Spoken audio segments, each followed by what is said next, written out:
Hello everybody, welcome to NASCAR News Kid. Today we're going to talk about the Talladega Cup Series race. It was, I don't know, it was kind of in the middle, it was kind of bad, it was kind of good. We'll talk about why in just a moment. Before we get to it, please hit that like button and subscribe if you haven't already. Maybe by the end of this video, you will join some of the subscribers who have subscribed to this channel and showed their support to this channel. Over 275 subscribers, so let's keep rolling here.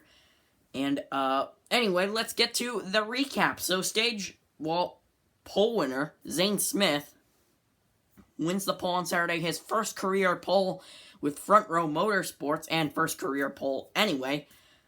So he leads the field to green. Stage 1, pretty much 3 wide, 4 wide racing. Really good. But it's only 'cause they're saving fuel. We wouldn't have 3 wide or 4 wide racing at Talladega if they weren't saving fuel. They're saving fuel. I personally hate saving fuel races. I think all NASCAR fans do. The majority, at least. And I am along with them, too. That's the only reason why they're 3 wide or 4 wide. They're saving fuel. They weren't even running full speed, like, at all. And then, when they were, they got 2 wide. Okay. Anyway, let's get to some cautions here. 2 cautions in Stage 1. The first one was for Kyle Busch, Brad Keselowski, and Ryan Blaney getting together. So, let's set it here.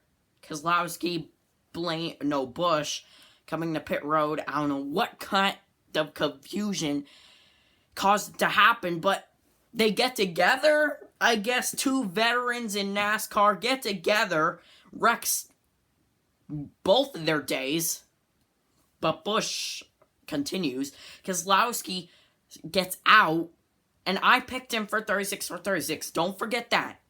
But he gets 2 veterans. How could they have some sort of confusion with each other? I don't know. Keselowski said he waved. We never got to hear from Kyle Busch, so... And Blaney was trying to fill a gap on the inside while they were getting together. They came down the track and hooked Blaney and got him out. Crushed the tire area to length, so... day over for them, unfortunately. And then the other caution was for Christopher Bell hitting the inside wall with Chris Buescher after a large push from Denny Hamlin on a restart. And Denny Hamlin made a good point here. I want to point this out. I don't think anyone has pointed this out yet. That they were still getting up the speed. Why would he get spun? So, that could be something to talk about. Anyway, Stage 1 was won by Kyle Larson, just barely. Stage 2, mainly green flag, tons of lead changes, and I want to shout out Anthony Alfredo. Beard Motorsports, 1 full-time employee. Fox made a good point, finally. Beard Motorsports only has 1 full-time employee, and Anthony Alfredo's up there leading multiple laps, close to the most laps led at Talladega this past weekend, and it was crazy. Like, good job for Anthony Alfredo, good job Beard Motorsports, and good job the whole team and that 1 full-time employee. So they were up front, shout out to them. And there were no cautions in Stage 2, but it got really close, and it should have been a caution in Stage 2, because John Nemechek coming off pit road spins. He's out almost on the racetrack, just below the yellow line, just in front of pit road, because he's out. He's like facing the traffic. Oh yeah, NASCAR, just let it go. It's just gonna be all safe, because NASCAR's so safe. You let Nemechek sit just below the yellow line, facing the traffic. He's getting going, but why would you do that? Like, poor officiating. I don't think anyone will bring up that. Hopefully more people do, but, like, that is pathetic. And Bubba Wallace would win Stage 2. And then in the final stage, The main storylines, let's get to them here. It's all about the pit cycle. Pit cycle, pit cycle. Keeping that pit cycle, you gotta remember. And it's one big group. To start this stage, at least. Toyotas and Spire pit. Now I want to shout out that group. Because they took a chance. They took a chance. And they looked good exiting pit road. They looked good. They had the speed. Perfect timing. Perfect timing for that group, Spire and Toyota. Shout out to them. Perfect timing, and it looked good until I'll mention in a second. And then Chevy and Ford mixed groups. I believe 2 groups pitted. They mix in. Hendrick cycles to the lead, but only under one circumstance. We all know the Melon Man, right? Ross Chastain. Why?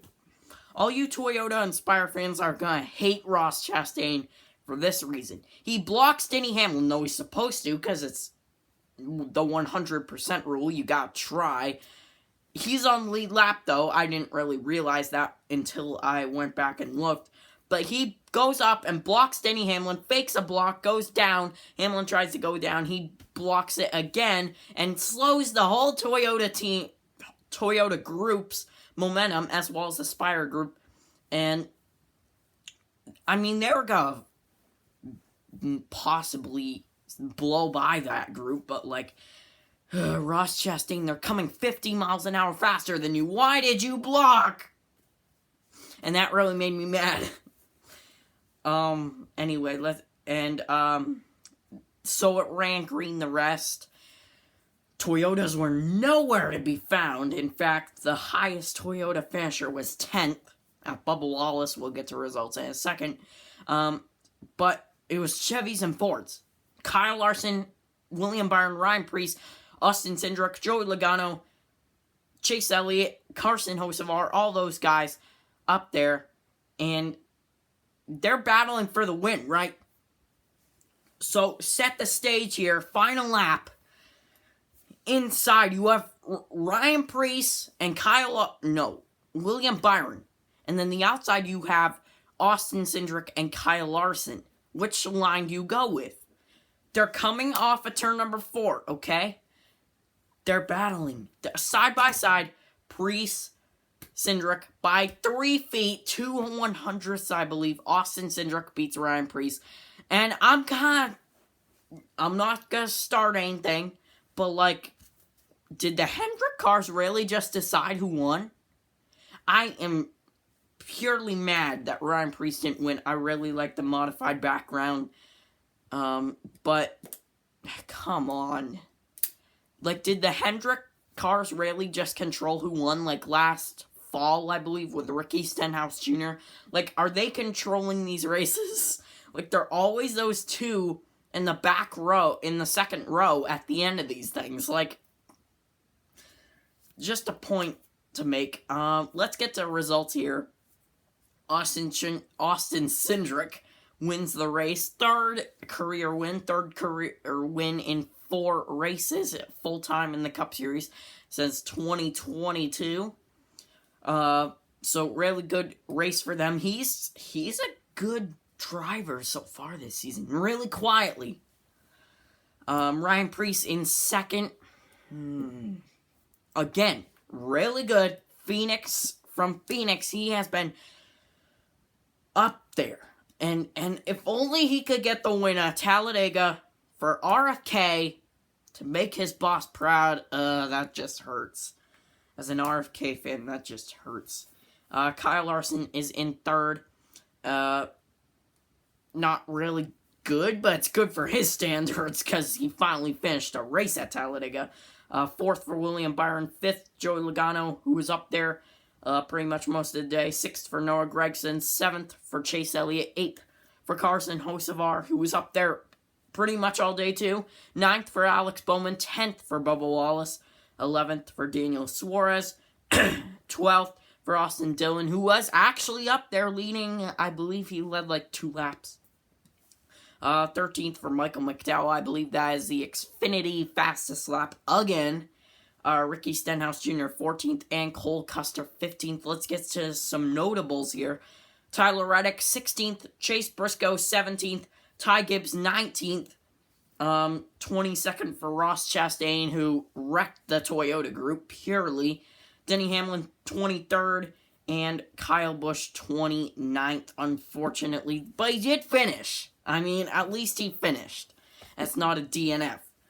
Speaking of DNFs, let's get to the DNFs of the day. Only 5. And I'm saying only 5 because it's Talladega, where you usually have a lot more than 5 DNFs. And those are BJ McLeod, 35th, 36th and 37th for Chris Buescher and Bell in that second Stage 1 crash, and in 38th and 39th, like I said, from the first Stage 1 crash, it's Brad Keselowski and Ryan Blaney. Now, some topics to mention before we hop off here. 4 wide and 3 wide, only for fuel saving. Tons of lead changes. And really, all the manufacturers showed up today, which was really good. And to finish off the video, hopefully you stuck around for this moment you've all been waiting for, hopefully, if you like following this. Me and my brother's 36 for 36. My brother picked Riley Herbst, and I picked Brad Keselowski. Why am I getting the bad luck constantly? I only got 1 point, so I have 131 points. My brother got 15 points, so he has 202 points. And that's a 71-point gap. And I want to make a point here. Brad Keselowski is that much more than that out of the playoffs, so just to show you how far back I am. Anyway, hope you liked this video. If so, hit that like button and hopefully subscribe if you're new to the channel and you like NASCAR recaps and point of views. This is your spot to be in. Anyway, that'll do it. Thank you all so much for watching and your support for the channel, and I'll see you very, very soon.